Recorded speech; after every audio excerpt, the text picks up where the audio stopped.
శ్రీకృష్ణుడి చిన్నతనంలో మామిడి పళ్ళు అమ్ముతూ గోకులానికి వచ్చిన ఓ వృద్ధురాలిని చూసి జాలిపడిన నందుడు ఎక్కువ ధాన్యాన్ని ఇచ్చి కొన్ని మామిడి పళ్ళు కొన్నాడు. అది చూసిన శ్రీకృష్ణుడు తాను కూడా ఆ వృద్ధురాలి నుండి మామిడి పళ్ళు కొంటానంటూ ధాన్యాగారం దగ్గరికి వెళ్లి దోసెటతో ధాన్యాన్ని నింపుకుని పరిగెత్తుకుంటూ అక్కడికి వచ్చాడు. అలా శ్రీకృష్ణుడు పరిగెడుతూ ఉండగా శ్రీకృష్ణుడి వేళ్ల సందుల మధ్య నుండి దోసిట్లో ఉన్న ధాన్యం జారిపోతూ బాలకృష్ణుడి చేతిలో కొన్ని ధాన్యపు గింజలు మాత్రమే మిగిలాయి. అది చూసిన వృద్ధురాలు ఆ ధాన్యపు గింజలకి మామిడి పళ్ళు ఇవ్వలేనని చెప్పడంతో శ్రీకృష్ణుడు ఏడవడం మొదలుపెట్టాడు.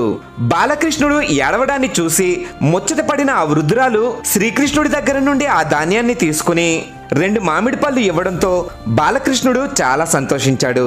ఇంటికి వెళ్లిన వృద్ధురాలు బుట్టలో నుండి ధాన్యాన్ని తీస్తూ ఉండగా అందులో నుండి వజ్రాలు బయటపడ్డాయి.